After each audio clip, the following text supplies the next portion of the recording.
Assalamualaikum warahmatullahi wabarakatuh. Perkenalkan, nama saya Ima Solihah dengan NIM 1920210022 semester 5 Atarbiyah STI Yamisa Soreang.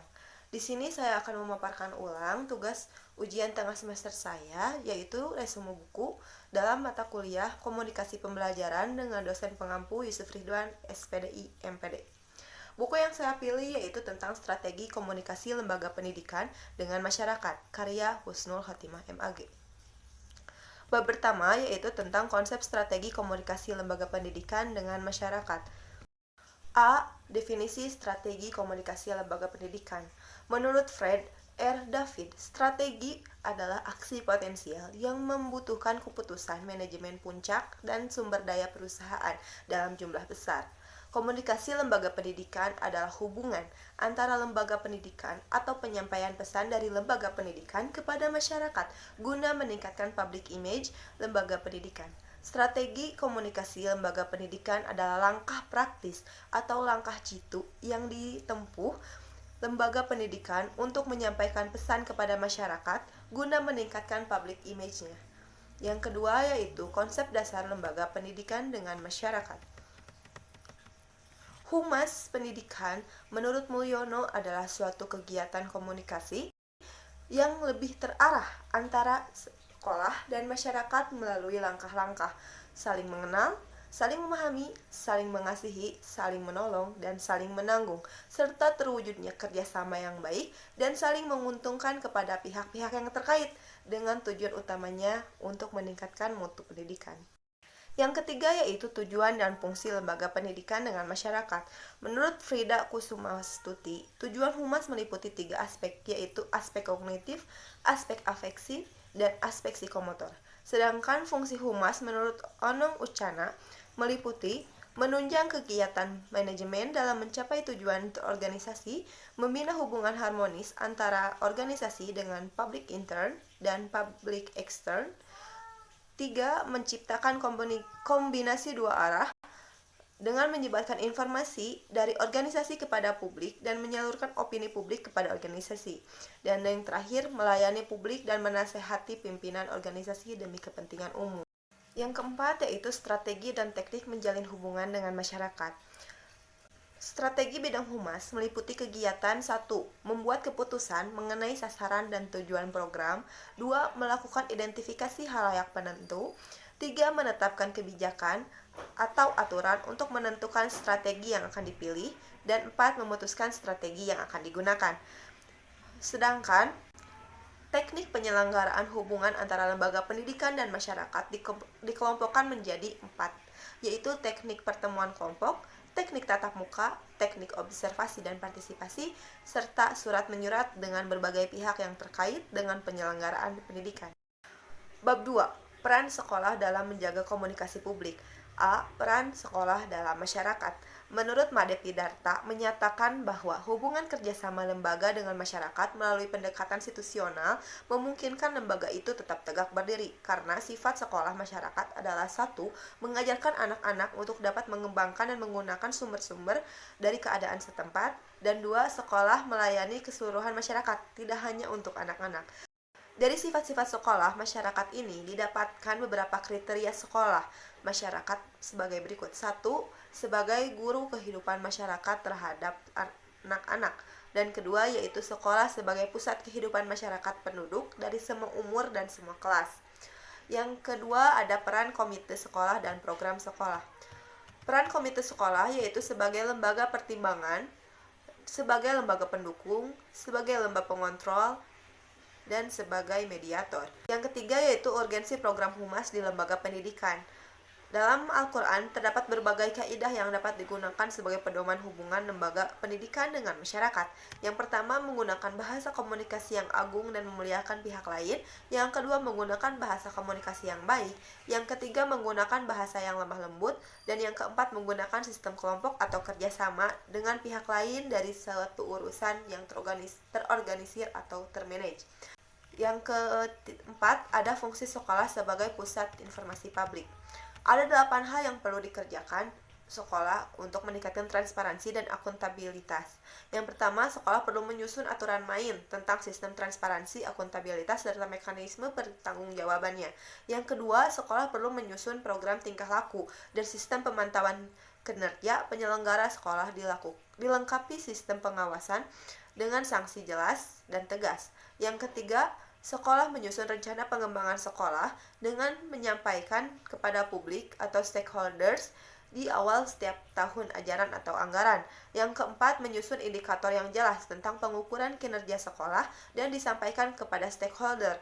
Kelima, melakukan pengukuran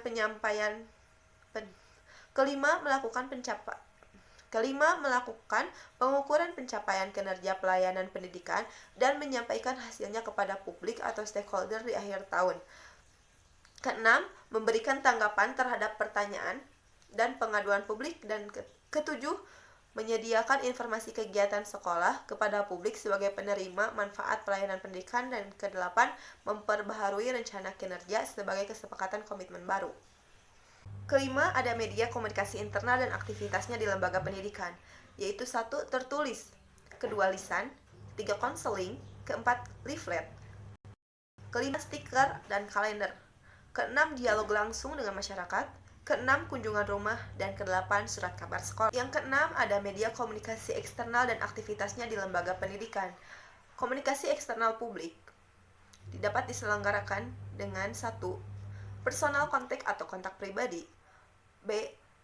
Press release, C. Press relation, D. Press conference dan press briefings, E. Radio dan televisi, F. Film, G. Penyelenggaraan pameran dan pembuatan poster.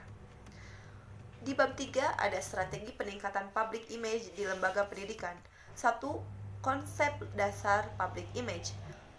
Reputasi lembaga tergantung pada image yang dibangun, dan dengan demikian image akan menjadi aset penting dalam keberlangsungan suatu lembaga.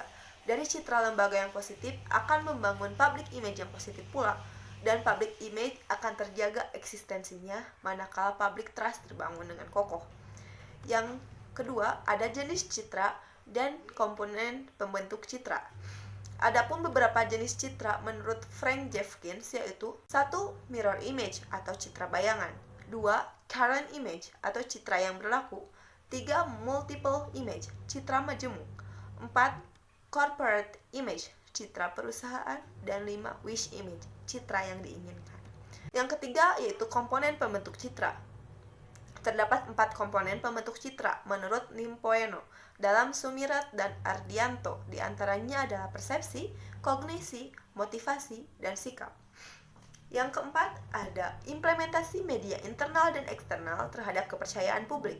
Komunikasi tentang pendidikan kepada masyarakat tidak cukup dengan hanya informasi verbal saja, tetapi perlu dilengkapi dengan pengalaman nyata yang ditunjukkan kepada masyarakat agar timbul citra positif tentang pendidikan di kalangan mereka. Sebab masyarakat pada umumnya ingin bukti nyata sebelum mereka memberikan dukungan.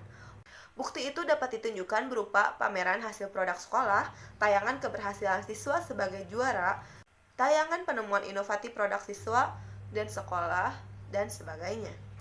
Yang kelima ada strategi peningkatan public image. Menurut Faradillah, ada 3 langkah strategis membangun citra, yaitu 1. Branding, 2. Positioning, dan 3. Differentiation. Di bab 4, strategi pemasaran lembaga pendidikan. A. Definisi pemasaran lembaga pendidikan. Pemasaran jasa pendidikan adalah kegiatan yang dilakukan oleh lembaga mendapatkan nilai tukar dari layanan jasa yang dimilikinya. Adapun bentuk nilai tukar yang diharapkan adalah banyaknya input atau pelanggan pendidikan. Pemasaran dalam dunia pendidikan tidak berorientasi pada keuntungan secara material, melainkan berorientasi pada kepuasan pelanggan pendidikan. Yang kedua ada pemasaran jasa pendidikan. Beberapa hal yang dapat dilakukan lembaga pendidikan untuk meningkatkan calon pengguna jasa pendidikan, yaitu 1. Meningkatkan visualisasi jasa yang tidak berwujud menjadi berwujud. 2. Menekankan pada manfaat yang akan diperoleh, itu lulusan lembaga pendidikan. Dan 3. Menciptakan atau membangun suatu nama merek lembaga pendidikan. Menurut Ara dalam Imam Mahali, langkah-langkah strategis pemasaran lembaga pendidikan meliputi 1. Identifikasi pasar, 2. Segmentasi pasar dan positioning, 3. Diferensiasi produk, 4. Komunikasi pemasaran, dan 5 pelayanan sekolah. Ketiga, strategi pemasaran lembaga pendidikan. Menurut Kartajaya, dalam Bukhari Alma terdapat 3 dimensi pemasaran yang disebut dengan STV, yaitu strategi, taktik, dan value. Dan strategi itu sendiri terdapat 3 komponen penting, yaitu meliputi segmentation, targeting, dan positioning. Di bab 5 ada model komunikasi lembaga pendidikan dengan masyarakat. Konsep model komunikasi lembaga pendidikan. Menurut Sagala, istilah model dapat dipahami sebagai suatu kerangka konseptual yang digunakan sebagai pedoman dalam melakukan suatu kegiatan. Model dapat dipahami juga sebagai suatu tipe desain, suatu deskripsi atau analogi, suatu sistem asumsi-asumsi, data-data, dan inferensi-inferensi, suatu desain yang disederhanakan, suatu deskripsi dari suatu sistem, dan penyajian yang diperkecil. Menurut James, Grundig, dan Todhan, terdapat 4 model public relation. 1. Press agency atau publicity model. Kedua, public information model. Ketiga, two-way asymmetric model. Dan keempat, two-way symmetric model. Sekian pemaparan dari resume buku untuk memenuhi salah satu tugas ujian tengah semester mata kuliah komunikasi pembelajaran pendidikan yang dapat saya sampaikan. Kurang lebihnya mohon dimaafkan. Wabillahi taufiq wal hidayah. Wassalamualaikum warahmatullahi wabarakatuh.